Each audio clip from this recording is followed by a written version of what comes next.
Sambil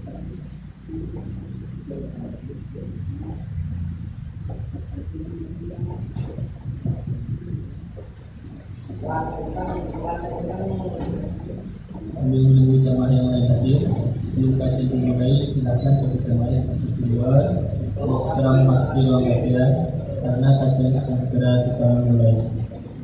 Semoga dengan hujan yang turun ini semakin menambah keberkahan di malam ini dan semoga tidak memerlukan semangat jamaah semuanya untuk tetap menuntut ilmu.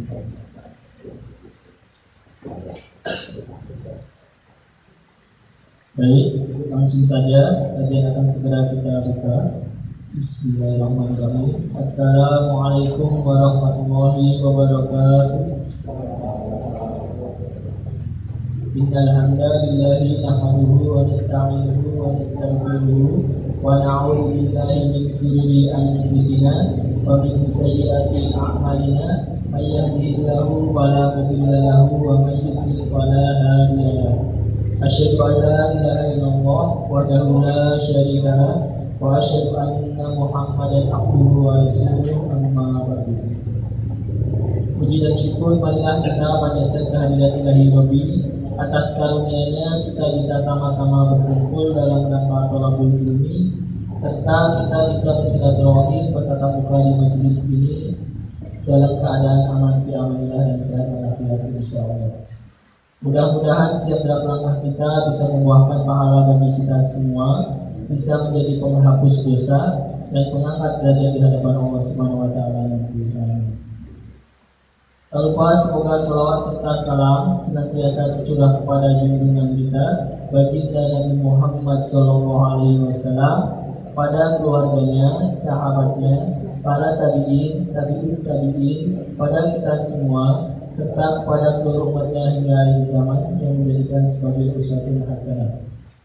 Bapak Ibu, teman-teman jemaah yang dirahmati Allah, agar majelis ini menjadi lebih berkah, marilah kita mengawali dengan mengucapkan basmalah bersama. Selanjutnya, sebelum kita masuk acara ini, seperti biasa, izinkan saya membacakan susunan acara kajian malam ini. Yang pertama pembukaan, yang kedua materi inti, yang ketiga sesi tanya jawab dan lain-lain, yang keempat pembacaan doa, dan terakhir penutupan. Baik, langsung saja mari kita simak bersama-sama materi kajian parenting Islami malam ini, yaitu masih mengkaji kitab Rabiatul Aulad yang akan disampaikan oleh Ustaz Ahmad Fatihin dengan tema kajian malam ini yaitu perasaan psikologis terhadap anak. Pada Ustaz Ahmad Fatihin, waktu dan tempat kami persilakan. Assalamualaikum warahmatullahi wabarakatuh. Alhamdulillah wassalatu wassalamu ala Rasulillah wa ala alihi wa ashabihi wa mawala wa la hawla wa la quwwata illa billah. Rabbi shrah li sadri wa yassir li amri wahlul 'uqdatam min lisani yafqahu qawli. Hadirin wal hadirat Bapak Ibu semua dan saudara-saudari yang dirahmati Allah Subhanahu wa taala. Alhamdulillahirabbil alamin, kita bersyukur pertama kita bisa bersyukur karena bisa berjumpa dalam majelis ilmu. Kedua, kita juga bersyukur karena ditakdirkan menjadi seorang muslim, orang yang Allah berikan petunjuk hidup. Tidak ada agama sesempurna Islam yang mengajarkan pada umatnya, pemeluknya sedetail agama Islam. Dapat dibayangkan loh Pak, jangankan urusan yang rumit, yang besar, bab sekedar buang air aja diatur, tata cara kencing, istinja, fikih toharoh, itu begitu detail. Apalagi masalah ngurusi anak, yang mana anak itu akan menjadi generasi selanjutnya. Pastilah sangat sungguh-sungguh Islam mengajarkannya. Maka kita bersyukur diberikan kesempatan oleh Allah untuk bisa belajar bersama, untuk mengkaji bagaimana hendaknya kita mendidik anak-anak kita sebagai seorang muslim. Ya. Salawat dan salam kita haturkan kepada Nabi Allah Muhammad SAW. Bapak Ibu semuanya, sebelum masuk ke materi, masuk bab 2 ya, tentang perasaan psikologis, saya ingin menceritakan sebuah kisah, di mana sebuah kisah ini Imam Syafi'i rahimahullah, termasuk imam yang cerdas, ya, ulama yang sangat cerdas, 7 tahun hafal Quran ya. Nah, kita 7 tahun ngapain tuh? Nyolong pakai masa-masa kelam gitu. Ramadan yo penekan enceh pengalaman. Imam Syafi'i hafal Quran 7 tahun, hafal kitab Al-Muwatta hadis Imam Malik itu luar biasa di usia 9 tahunnya. Tapi sepandai-pandai beliau, lihat, beliau itu ada satu permasalahan, yaitu ketika beliau menemukan sebuah hadis yang cukup unik. Hadisnya itu simple, pendek, cerita kisah. Tapi dasar orang alim yo pasti mikir itu, nggak mungkin ada sebuah hadis nggak ada manfaatnya, nggak begitu. Pasti ada manfaatnya. Makanya ketika beliau itu membaca hadis tentang Nuwair, itu beliau langsung terkesima. Ini kenapa ya? Ulangi ini, bedanya kita orang-orang awam begini. Kalau ketemu hadis yang padat, yang hebat pun kita melongotok, nggak terlalu terperangah gitu. Imam Syafi'i ketemu hadis yang kayak sepele, malah kayak bingung. Ini nggak mungkin, ini ada sebuah hadis kok tidak ada hikmahnya, itu nggak mungkin. Dipikir-pikir nggak ketemu. Karena nggak ketemu, maka beliau kemudian tidak segan-segannya belajar ke Imam Ahmad bin Hanbal yang lebih muda, bahkan termasuk santrinya. Ngapain? Nanya tentang hadis Nuwair. Imam Syafi'i ke rumah Imam Ahmad bin Hanbal untuk belajar tentang hadis Nuwair. Ini kisahnya cukup masyhur ya. Disitulah Imam Syafi'i ingin diskusi sama Imam Ahmad tentang hadis Nuwair itu. Ketahui nggak hadis Nuwair? Sebuah hadis tentang Rasulullah Sallallahu Alaihi Wasallam itu ketemu Umair. Umair itu anak kecil. Ternyata Rasul itu punya teman-teman kecil-kecil juga. Yang gede-gede para pejabat itu banyak yang kenal Nabi, tapi yang kecil-kecil juga Rasulullah kenal. Jadi beliau itu disenangi oleh semua orang. Orang tua ya cocok, anak muda ya cocok, anak kecil pun, anak TK, anak SD juga senang kan. Saking senangnya itu Rasul kadang-kadang kangen sama si A, ke sana main gitu. Nggak ada namanya Umair di antara sahabat kecilnya Rasulullah. Disitulah ketika Rasul ke rumah Umair sedang menangis. Kemudian gimana? Rasulullah nanya, kenapa engkau menangis wahai Umair? Apa kata Umair? Laqad mata Nuwair ya Rasulullah. Nuwair telah meninggal dunia. Nabi kan deg-degan. Nuwair siapa? Burung ya Rasul. Oh, burung. Jadi Umair punya burung namanya Nuwair, mati Pak. Ya kalau burung sekarang ini mahal-mahal ya. Berapa juta? 60 juta. Nah itu nangis beneran nih. Nah mati nangis beneran. Itu burung-burung nggak ada harganya sebenarnya Nuwair itu. Cuma karena senengnya gitu ya, karena saking senengnya, karena sahabat kecil nih burung ini mati. Lihat Rasulullah. Coba kalau kita menemui anak kecil seperti itu nangis karena burung emprit paling mati, kita apain? Ngonoboin nangis begitu kan? Ya. Kadang-kadang kita begitu, anak kita lagi main apa gitu ya, main-mainan kecil yang nggak mungkin sampah-sampah lah ya, terus hilang. Pernah nggak begitu? Hati-hati ibu-ibu, resik-resik rumah, tanya Bu mana mainanku Bu, tak buang, nangis ya, betul. Padahal cuma mainan tok, paling potong-potongan kayu, potong apa. Hati-hati. Sekilas itu kayak sepele, bagi kita itu sepele. Lo paling remeh-temeh itu hanya sampah. Tapi beda dengan anak kita. Itu bukan hanya sampah, tapi itu telah sebuah penghargaan untuk dirinya. Lihat Rasulullah, ketika Umair nangis karena Nuwair mati, Maka Nabi mengatakan, ya Umair ma fa'alan Nughair. Wahai Umair, Nabi dengan raut wajah ikut sedih. Maka coba masuk ke dunia anak kecil, nampak sedih, ya acting sebenarnya sih, kita nggak apa acting, nampak sedih, terus masuk ke dalam dirinya. Wahai Umair, kira-kira Nughair ngapain ya di sana ya? Di mana Rasulullah? Di sana kan nanti ketemu lagi di akhirat, kamu bisa. Oh bisa ketemu lagi ya Rasul? Bisa ketemu lagi. Oh senang sekali itu. Ya, bukankah di surga itu kita bisa minta apapun? Betul? Termasuk yang telah mati dari burung, bahkan ada riwayat tentang anjingnya milik Ashabul Kahfi hidup lagi di surga. Begitu. Akhirnya dari hadis ini Imam Syafi'i agak berpikir, apa sih hikmahnya? Cuma kisah Umair Nughair kok, tapi ternyata luar biasa. Imam Syafi'i diskusi Imam Ahmad, diskusi cukup lama, dihidangkan makanan cukup banyak, habis makanannya.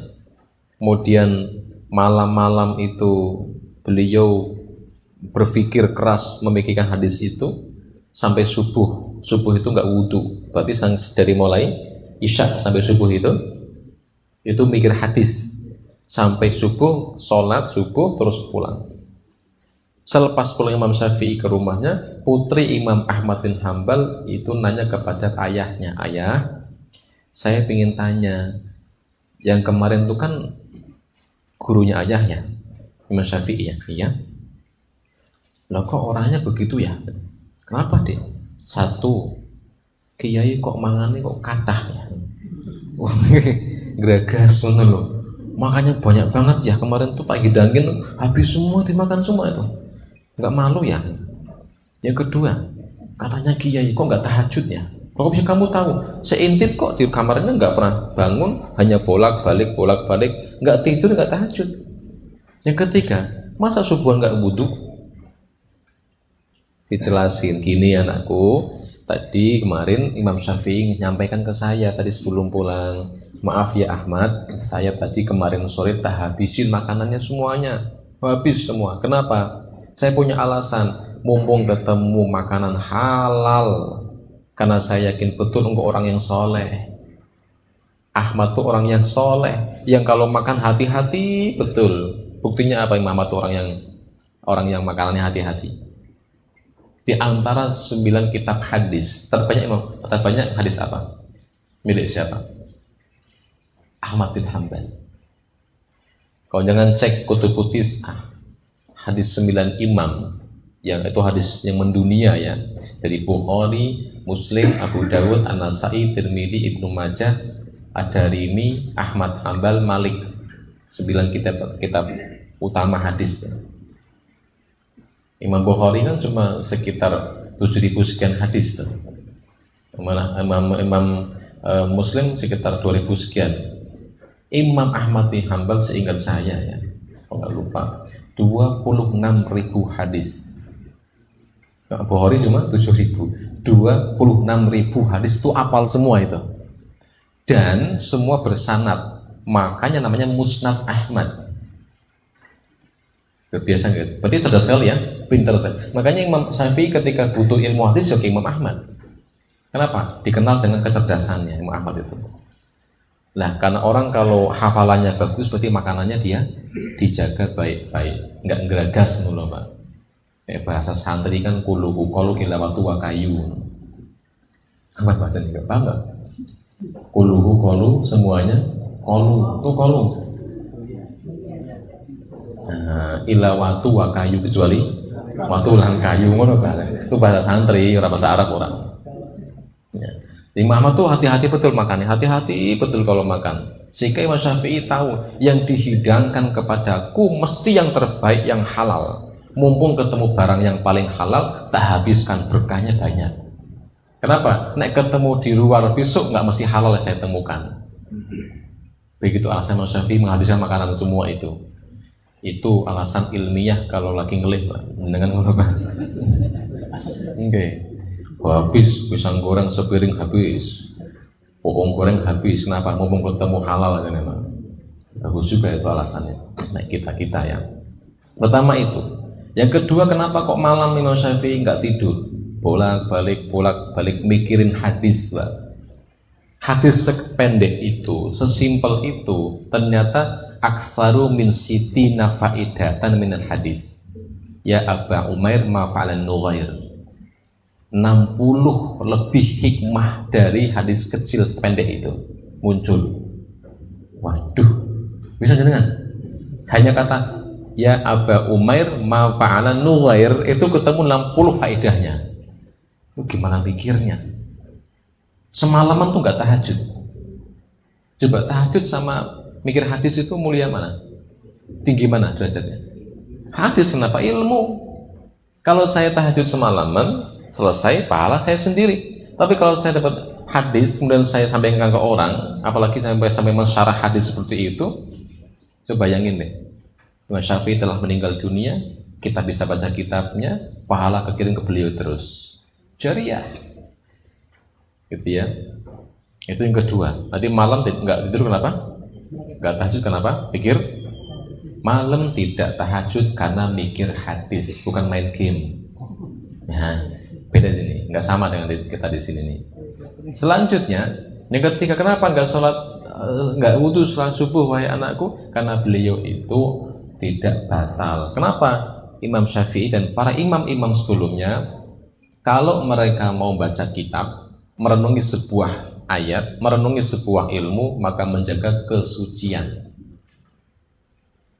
Ya, dengan kalau mau ngaji, pingin gampang masuk, paham, wudhu dulu. Beda nih, Pak. Ini kalau nggak wudhu itu susah masuknya. Kenapa? Wudhu itu adalah apa? Cahaya. Wurron muhajjalin. Wudhu itu menampakkan cahaya. Besok kita ketika di hari kiamat kan Nabi Muhammad nggak lihat KTP kita. Kita nggak bawa KTP kan? Nabi tahu tuh gimana? Tahu itu umatnya. Bekas wudhu min asharil wudhu. Cahaya di wajah, rambut, tangan, kaki. Sehingga wudhu itu cahaya. Ilmu adalah cahaya. Berarti cahaya ketemu cahaya, nyambung. Wudhu kita bercahaya, ilmu cahaya, jadilah kita orang yang bercahaya. Masih punya wudhu? Yang batal wudhu lagi.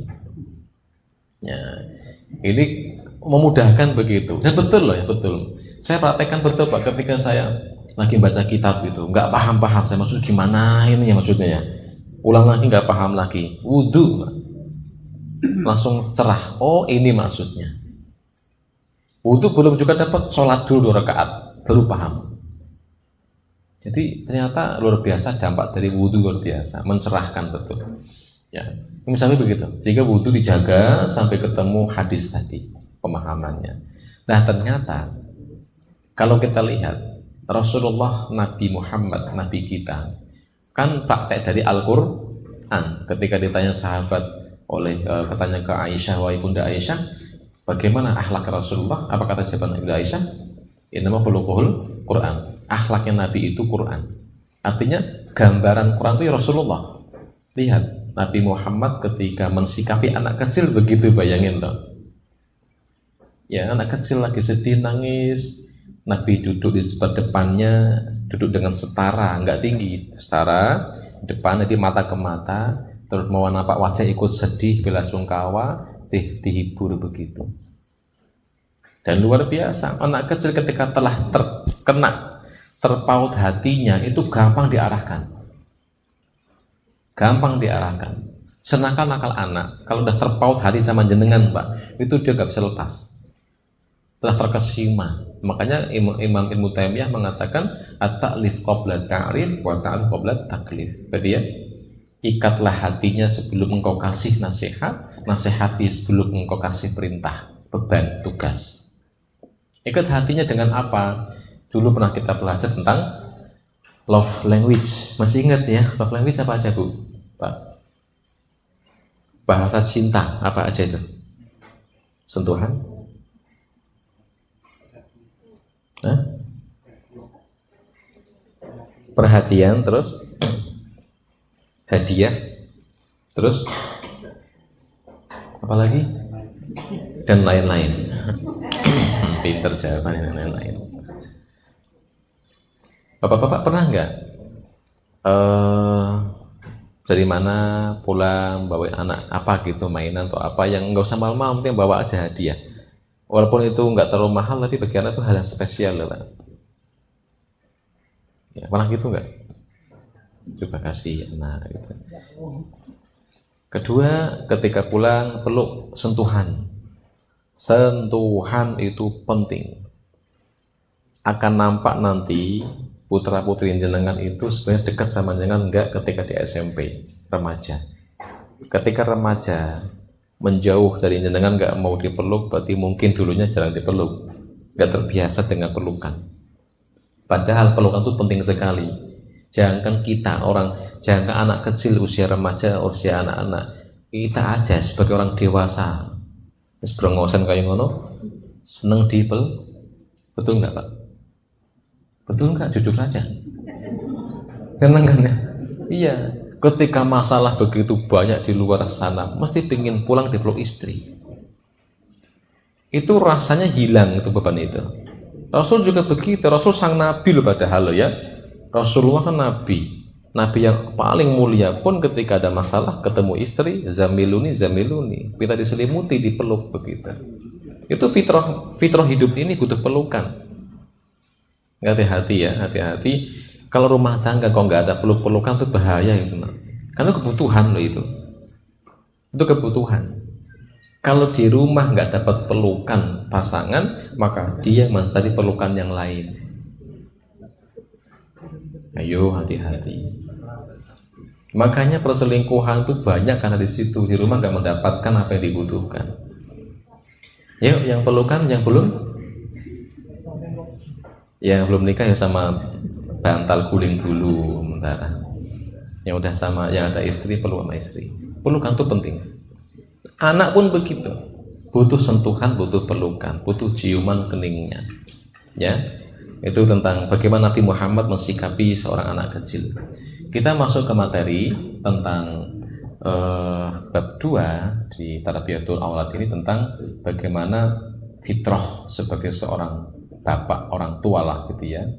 Yaitu ada beberapa poin di sini. Pertama adalah hubbul abna, mencintai anak-anak itu min fitratillahi ta'ala, termasuk bagian dari fitrah. Jadi fitrah apa? Bawaan. Setiap manusia, bahkan hewan pun punya fitrah mencintai anak. Seganas-ganas singa, kalau punya anak gimana? Sayang. Itu fitrah seperti itu. Makanya kalau ada orang kok sama anak yang kejam itu mungkin kalah sama singa. Singa aja yang segitu beringasan, raja hutan aja sama anaknya sayang kok. Masa raja RT paling itu aja kok begitu kelakuan sama anaknya, nggak sayang begitu. Hilang fitrahnya sudah.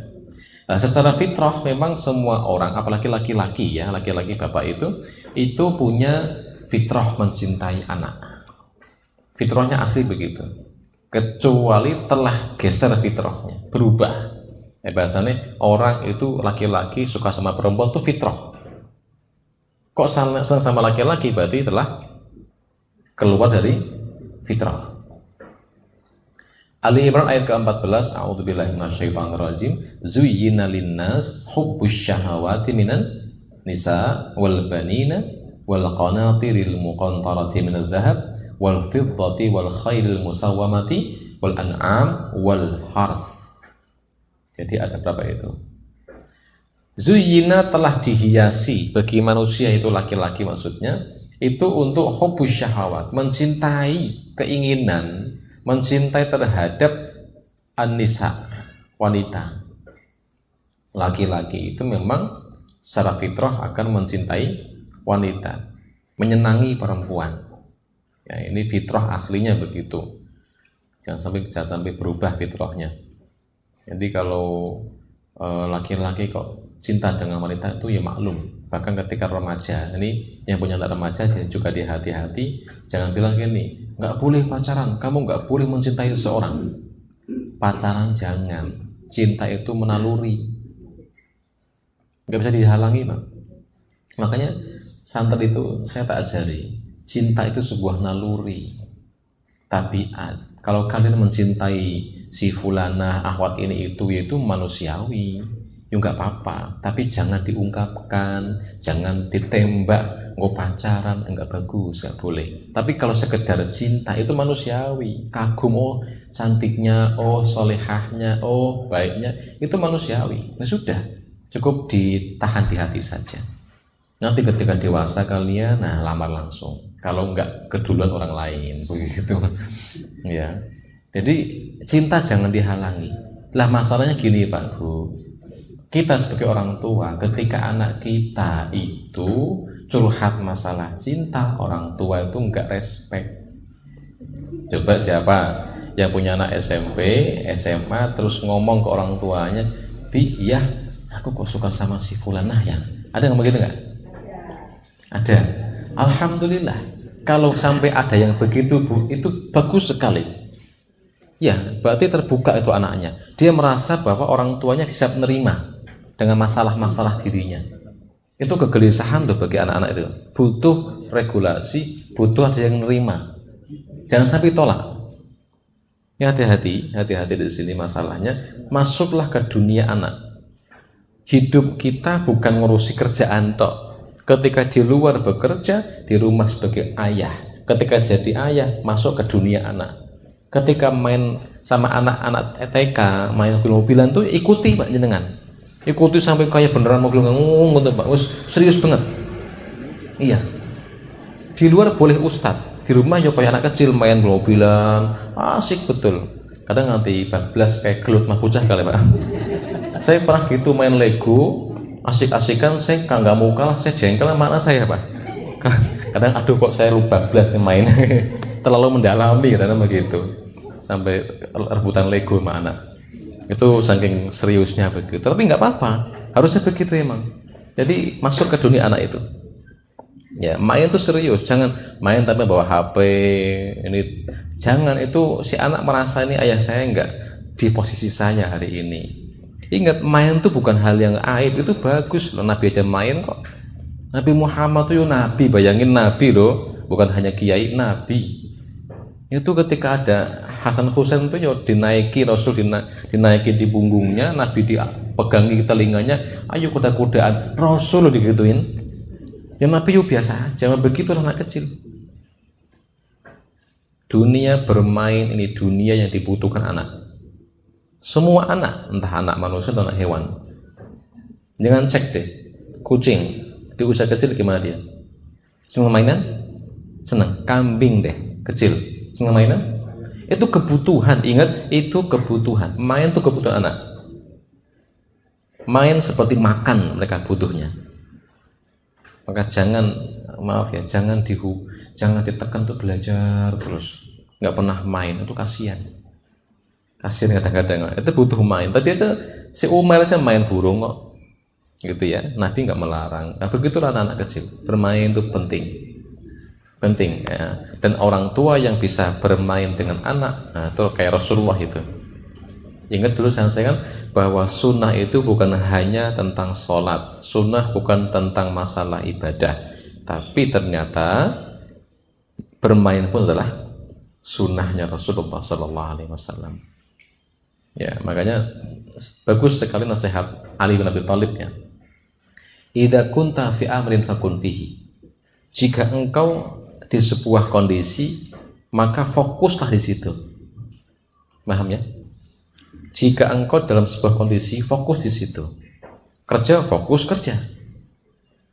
Gitu ya. Makan, fokus makan.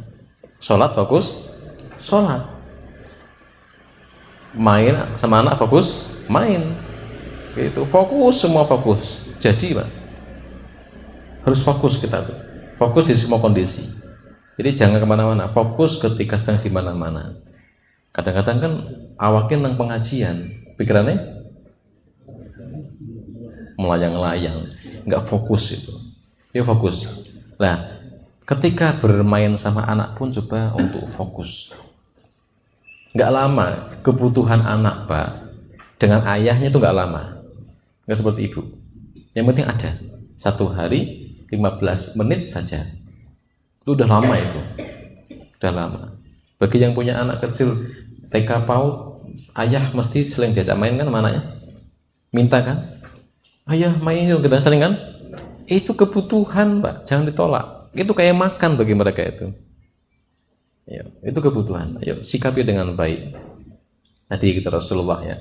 Jadi memang secara fitrah kita mencintai wanita, kita mencintai anak, harta, kendaraan tadi, ladang, peternakan dan seterusnya.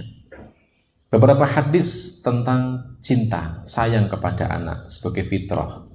Ada sebuah hadis yang masyhur, hadis Bukhari Muslim sahih ya, tentang Rasul itu pernah menangis ketika putranya Ibrahim itu meninggal dunia. Itu putra dari istri yang bernama Maria Qibtiyah ya.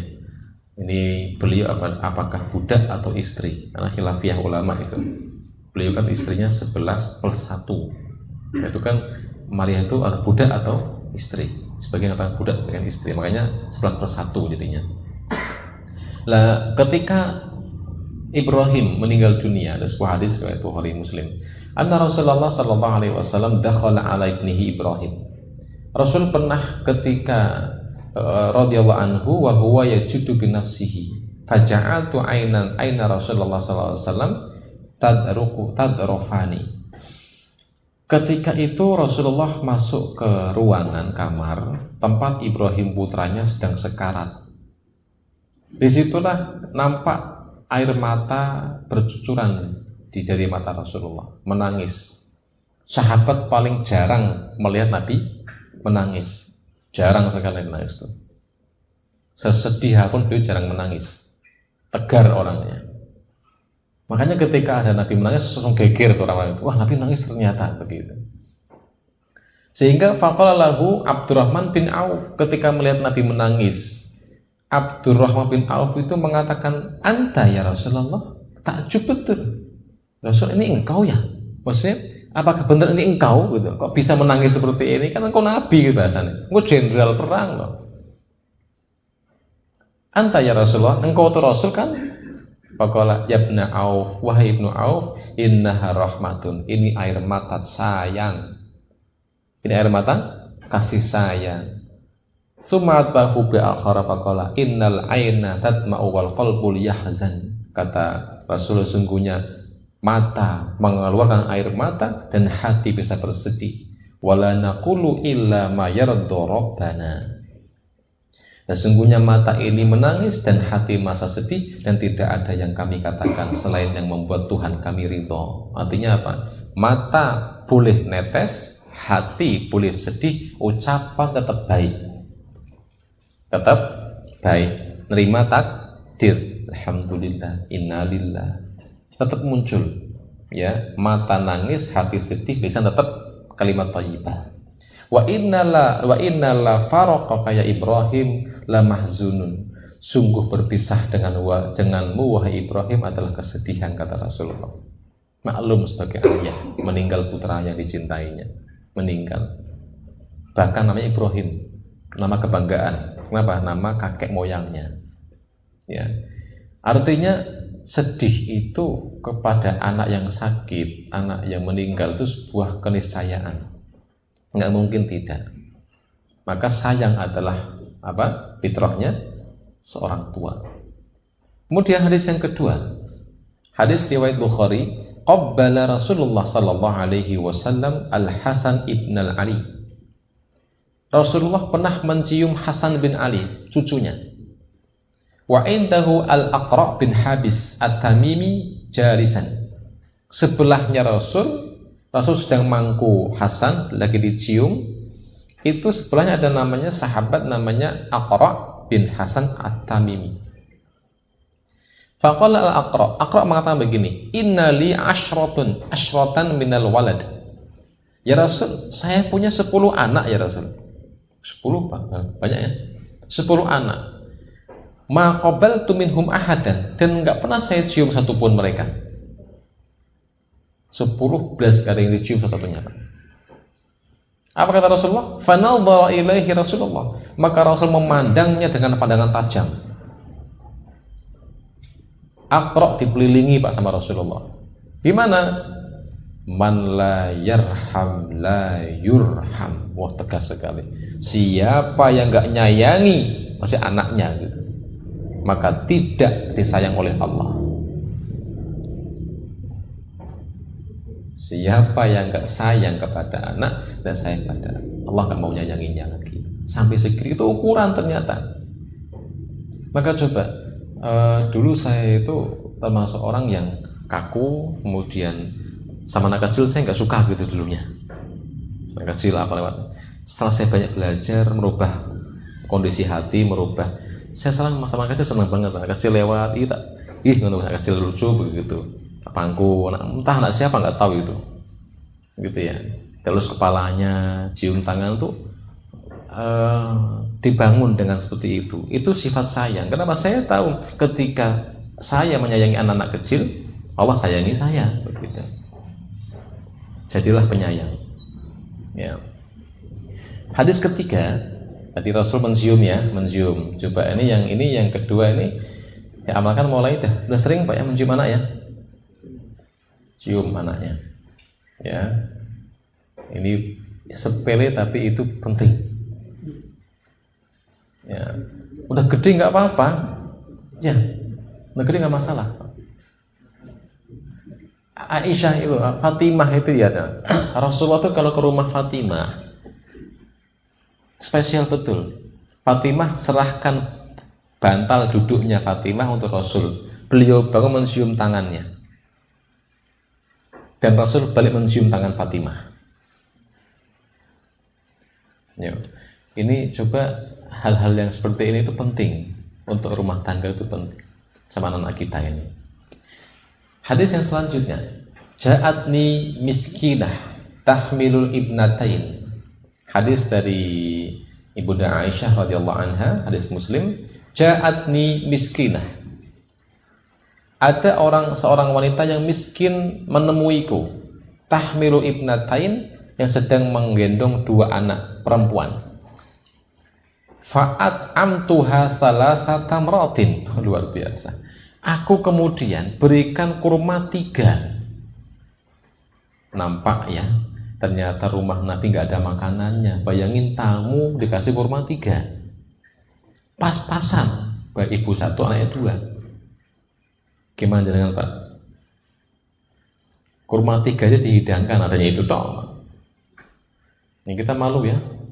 Masa nggak telu Pak? Ngisi nih gitu. Tapi itu Aisyah begitu apa ada yang ada cuma 3, gimana lagi? Ya. Fa'atat kulla wahidatin minhuma tamrotan. Maka akhirnya aku berikan masing-masing 1, anaknya 1, ibunya 1. Wa rafa'at ila fiha tamratun litakuluha. Ketika anaknya pada makan, ibunya mau makan juga 1 kurma itu. Fastat'amtaha ibnataha fasyaqqati tamratal lati kanat turidu an taqulaha bainahuma.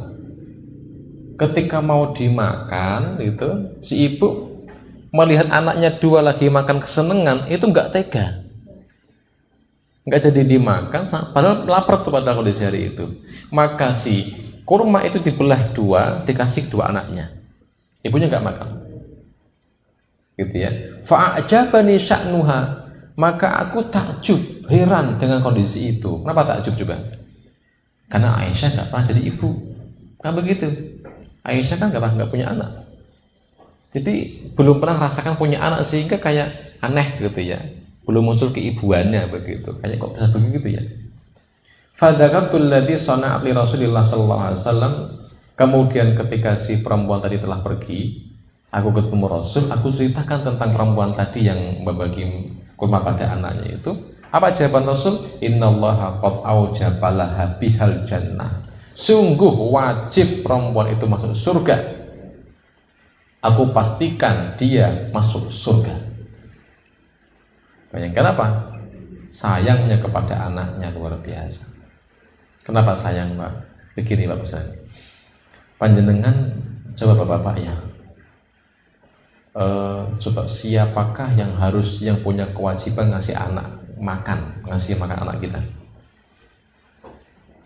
Siapa yang punya kewajiban ngasih makan anak kita? Allah bukan? Kan begitu. Allah ya? Allah yang ngasih makan ya? Itu kewajibannya Allah, Pak. Yang ngasih makan itu kewajibannya Allah. Lah kita itu mengambil kewajiban Allah itu. Itu luar biasa, Pak. Sebagaimana begini, siapa yang wajib ngajari jenengan ilmu agama? Siapa? Allah bukan? Apa ayatnya? Iqra bismi rabbikal ladzi khalaq, khalaqal insana min 'alaq, iqra wa rabbukal alladzi 'allamal insana. Allah lah yang ngajari manusia apa yang enggak diketahuinya. Allah yang ngajari. Mau Allah kasih Nabi turunkan sebagai wakil Allah, khalifah di muka bumi, wakilnya Allah. Nabi meninggal, ulama lah. Maka ulama itu mengambil posisinya Allah sebagai pencerah manusia. Maka luar biasa, khalifah, wakilnya Allah, lo bayangin. Maka orang tua kenapa? Pahala besar kan ngurusi anak itu. Kerja nafkahi anak biar makan halal, itu luar biasa pahalanya. Kenapa? Karena mengambil posisi khalifah Allah, itu ngurusi manusia. Setiap keringat dengan nyari nafkah untuk putra putrinya biar makan halal, itu pahalanya luar biasa. Tajilu wajabat alhal jannah, wajib baginya surga.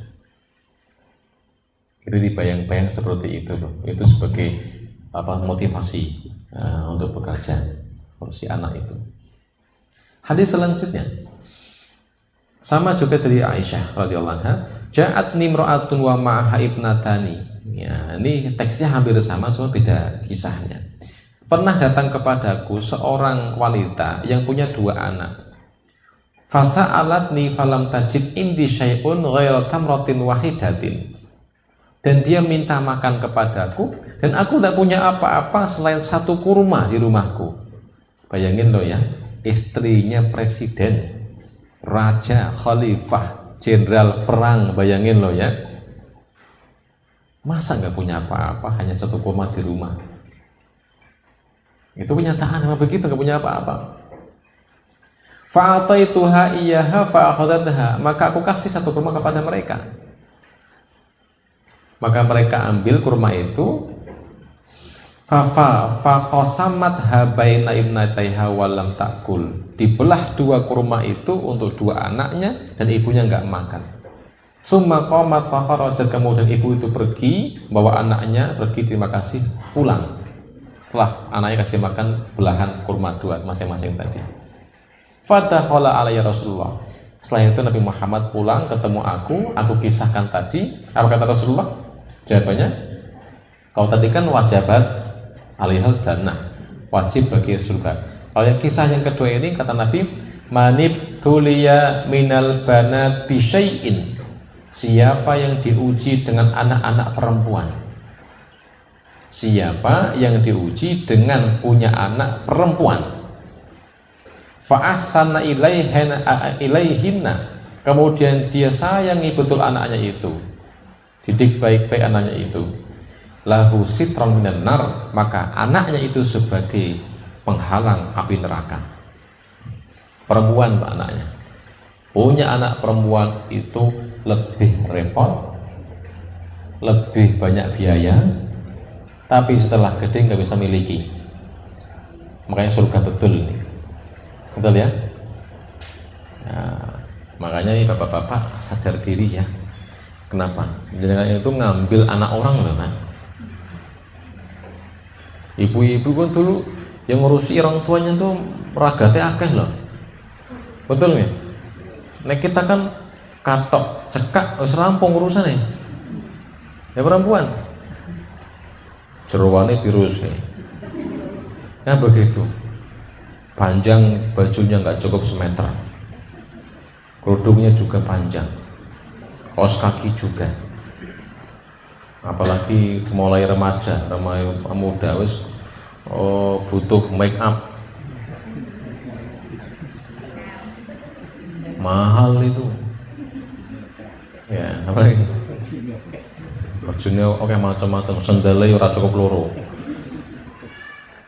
wis gede, jenengan datang uncul, Pak tak nikahi anak jenengan, digawa pergi no, ya kan, dibawa pergi mengenai, coba saya tanya itu, Bu Ibu dulu orang tua jenengan itu berapa habis biaya jenengan tuh, dari kecil lahir sampai gede, dinilai berapa miliar habisnya tuh, nggak bisa dinilai.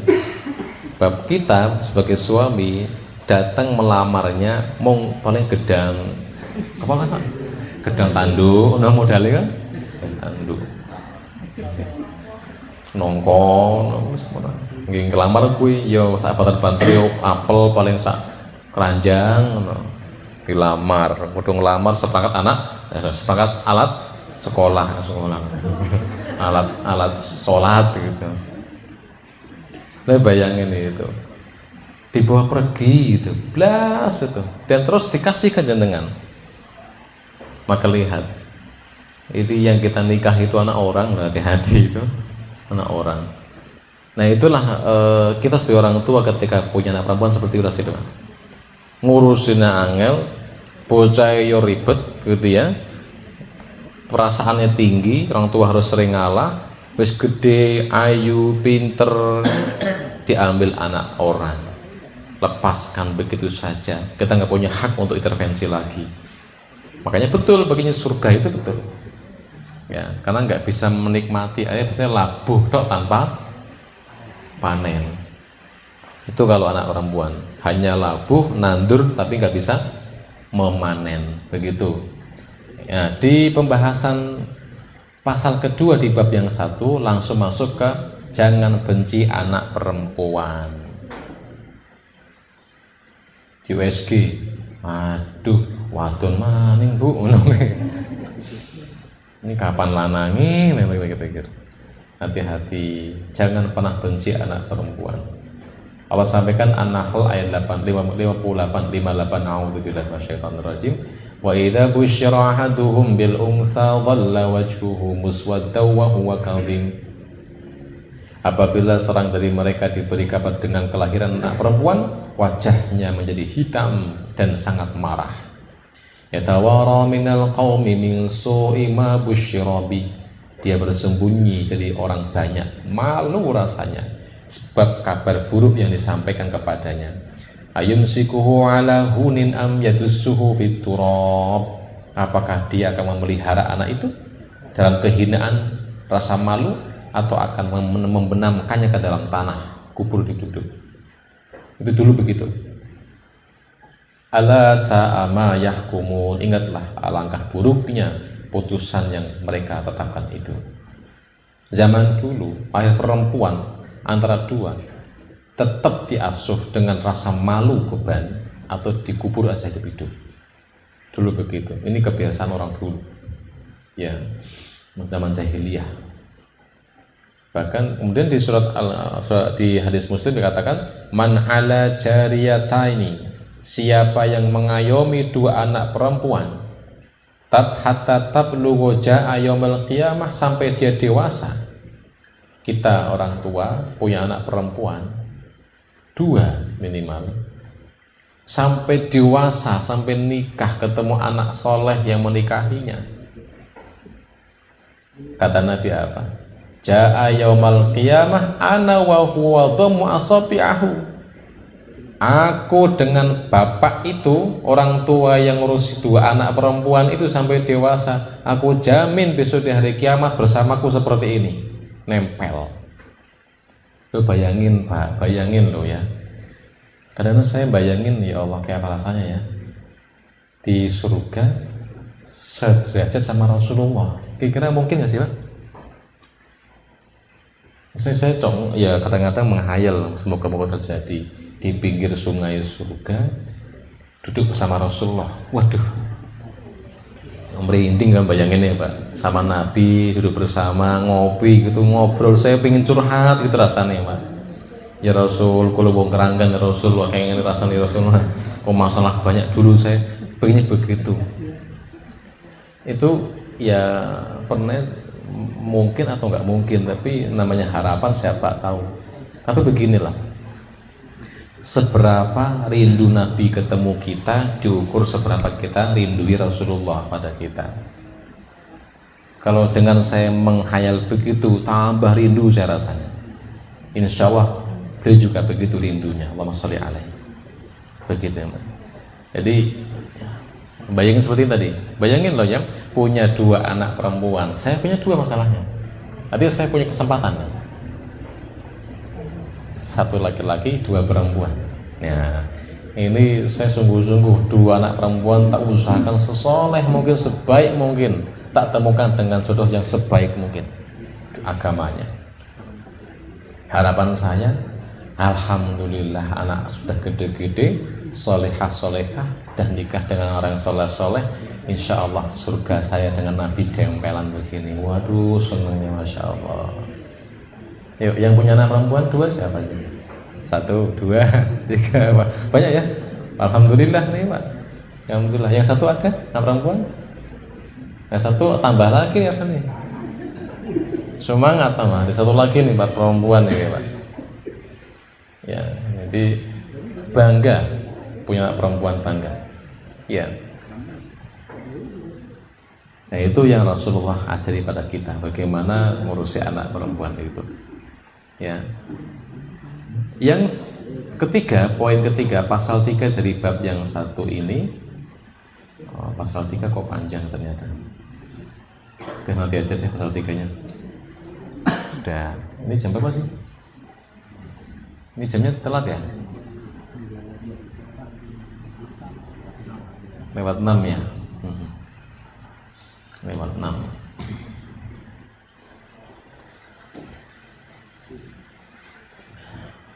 Udah dulu sampai banyak, nanti malah pusing jenengan banyakkan tema. Ilmunya dikit nanti masuk ya. Ada berapa sih? 2 bab ya, 2 pasal kita bahas ya. 1 apa? Mencintai anak adalah fitrah dan rahmat dari Allah. Yang kedua, jangan benci anak perempuan. 2 pasal ini di bab 1. Masih ada 3 pasal lagi. Kita akan bahas di pertemuan mendatang insya Allah. Di bab yang ketiga, keutamaan bersabar ketika anak meninggal dunia. Ya, sabar ketika anak meninggal dunia. Apa hikmahnya, apa keutamaannya, apa fadilahnya punya anak meninggal dunia. Ya. Ya, sampai sini dulu kajian malam ini, semoga bermanfaat. Ada pertanyaan nggak? Kalau ada monggo silakan, tapi jangan yang susah ya, yang gampang-gampang aja.